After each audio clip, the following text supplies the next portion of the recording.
بہت شکریہ۔ شہباز شریف صاحب نے اگر مفاہمت کی پیشکش دل سے کی ہے اور وہ حقیقی معنوں میں پاکستان میں ملکی سطح پہ تمام سٹیک ہولڈرز کے مابین مفاہمت چاہتے ہیں تو یہ خوش آئند ہوگی، لیکن مفاہمت کی موڈیلٹیز یا شرائط جو ہیں شاید وہ سمجھ نہ پائیں، کیونکہ ہماری مطالبہ ہیں کہ جو ملک میں الیکشن ہوئے ہیں 8 فروری کو، ان کو 9 فروری کو فارم 47 کے ذریعے لیک کیا گیا ہے۔ مفاہمت تب تک نہیں ہو سکتی ہیں جب تک کہ یہ تصفیہ نہ ہو کہ شہباز شریف صاحب خود جو ہیں فارم 47 پہ الیکشن جو ہے ان کو جتوایا گیا، ان کے بھائی نواز شریف صاحب کو، ان کی بھتیجی مریم نواز صاحبہ کو، اور اسی طرح جو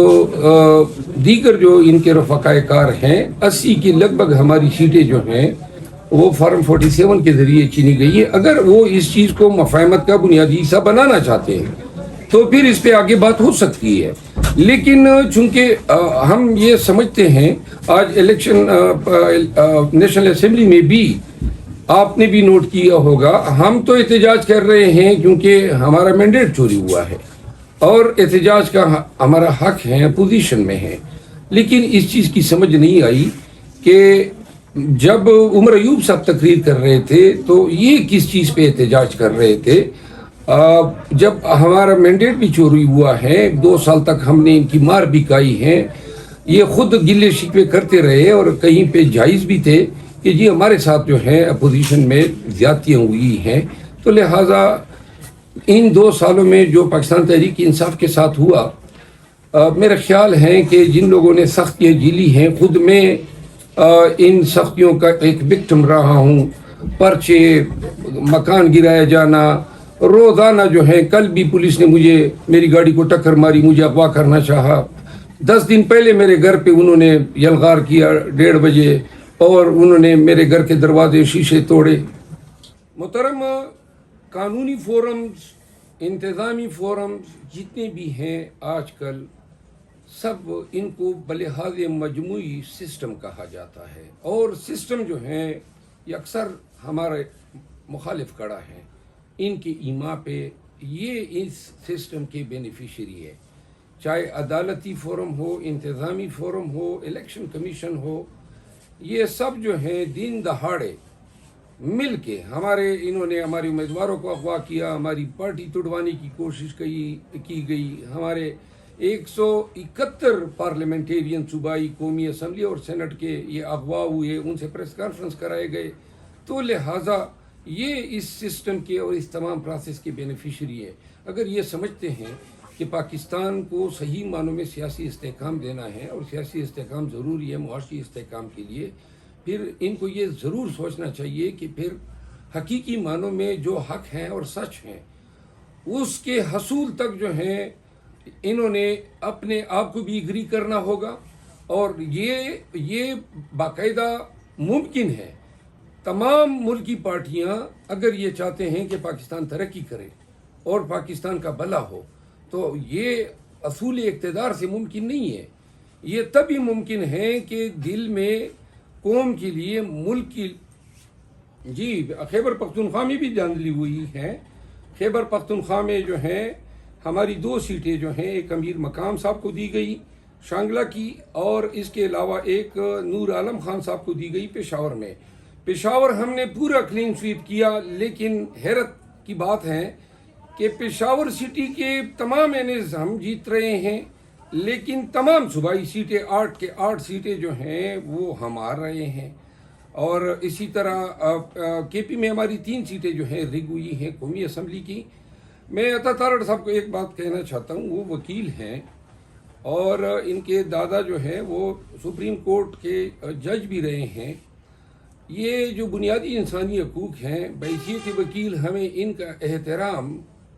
ہر حالت میں جو ہے ملحوظ خاطر رکھنا چاہیے۔ کل جو ہوا احتجاج کے نام پہ جو ہمارے ساتھ ہوا، خود میری گاڑی پہ پولیس نے اٹیک کیا، اس کو ٹکر ماری۔ میں نے آج نیشنل اسمبلی میں اٹھ کے پوائنٹ آف آرڈر پہ یہ بات کہی۔ میرے گھر پہ 15 دن پہلے پولیس نے رات کو 1:30 بجے جو ہے نقاب لگا کے، یعنی وہ نقاب پوش تھے سارے، اور انہوں نے میرے گھر کے دروازے توڑے، میرے ملازم کو اغوا کیا، 3-4 راتوں کے بعد اس کو چھوڑا۔ میرا لیپ ٹاپ ابھی تک مجھے واپس نہیں ملا ہے۔ کل پولیس نے اس کی ویڈیو فوٹیج جو ہیں وہ میں تارڑ صاحب کو بھی بھجوا دوں گا۔ پولیس آئی، میں جی ٹی روڈ پہ جا رہا ہوں ادھر احتجاج کے لیے، راستے میں انہوں نے جو ہیں دونوں گاڑیاں کھڑی کر کے میری گاڑی کو نہیں دیکھیں، علی امین صاحب جو ہیں ابھی تو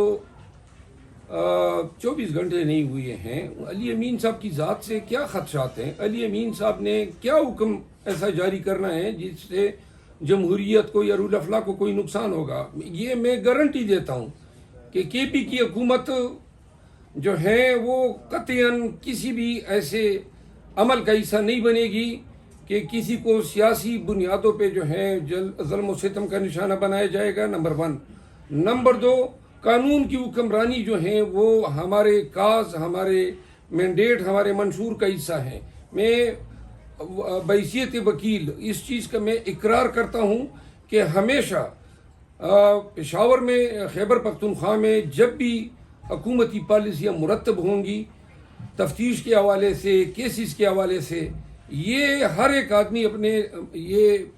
اس چیز کو مائنڈ پہ کلیئر کر لیں کہ علی امین خان کی حکومت جو ہے قانون کی حکمرانی کے لیے ہوگی۔ صرف وزیر اعلیٰ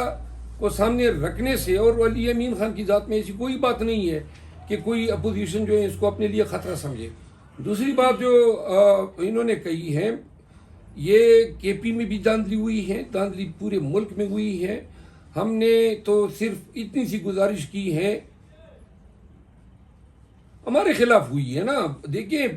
225 ہماری نشستیں بنتی ہیں قومی اسمبلی میں ٹوٹل ریزرو ملا کے، یہ ہمیں ہماری ریزرو بھی نہیں دے رہے ہیں، ہمیں انتخابی نشان نہیں ملا۔ کس طرح کی جمہوریت کی ہم بات کر رہے ہیں؟ اور جہاں تک 9 مئی کی بات ہے، 9 مئی 1 منٹ جی،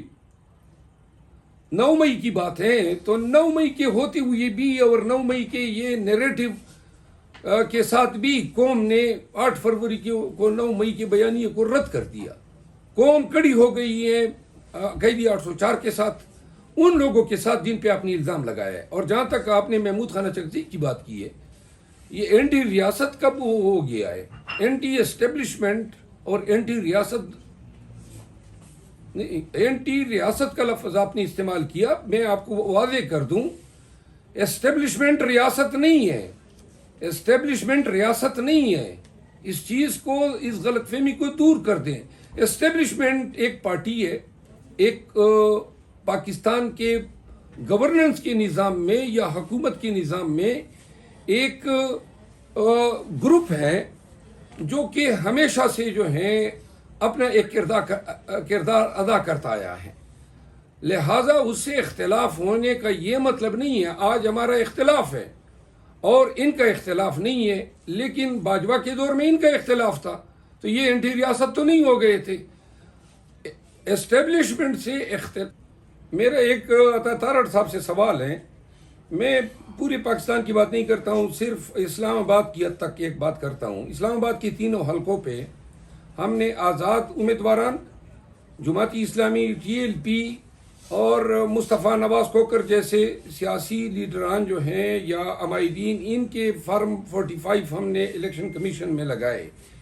اب ٹی ایل پی، جماعتی اسلامی، چکزئی صاحب، مینگل صاحب، رئیسانی صاحب اور یہ تمام لوگ کہہ رہے ہیں کہ ہم نہیں جیتے ہیں لیکن جو جیتے ہیں ان کو ہروایا گیا ہے۔ یہ سب لوگ ہمارے لیے غلط بیانی کر رہے ہیں۔ الیکشن کمیشن کا وہ ٹائم تو گزر گیا، الیکشن کمیشن کا وہ ٹائم تو گزر گیا جب آپ نے پیش کرنے تھے۔ کسی بھی ٹائم پہ نہ کوئی آپ کا وکیل آیا، نہ کوئی فارم 45 پیش کیے گئے۔ یہ جماعتی اسلامی بھی ہمارے لیے جھوٹ بول رہی ہیں، چکزئی صاحب بھی ہمارے لیے جھوٹ بول رہے ہیں۔